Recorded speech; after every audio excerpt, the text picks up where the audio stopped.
అన్నా మరీ నవ్వుమాకన్నా, నవ్వి నవ్వులు పాలవుతున్నావు. మనం వెళ్ళే శవం దగ్గరికి సెలబ్రేషన్కి కాదు. ఫ్రెష్ వాళ్ళు వచ్చారా? వచ్చారన్నా. అన్నా జాగ్రత్త ఎక్స్ప్రెషన్.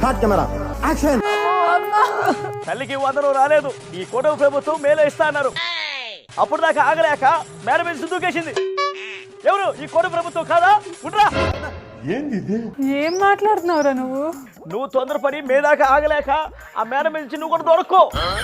తల్లికి వందనం రాని వాళ్ళకి నేనున్నాను తల్లి, నేను కొంటాను. కొనరా. మా అమ్మమ్మకు 75 సంవత్సరాలు, తల్లికి వందనం రాకపోతే కాదు, ఆరోగ్యం బాగాలేక చచ్చిపోయింది. ఏట్రా నువ్వు నన్ను కూడా తోసి చంపేద్దావనా? ఇక్కడికి వచ్చావు తెలుసుకోకుండా ఏం మాట్లాడుతున్నావు నువ్వు? ఏమైందిరా? చచ్చిపోయిన సుబ్బిగారి పిల్లల దగ్గరకు వచ్చావు.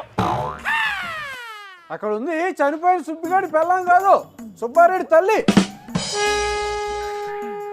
ఆ ఒక్క మాటతో లేచి 2 జేబుల్లో చేతులు పెట్టుకుని నడుచుకుంటూ వెళ్ళిపోతున్నాను. నేను ఎక్కడికి వెళ్తాను కూడా నాకు తెలియదు.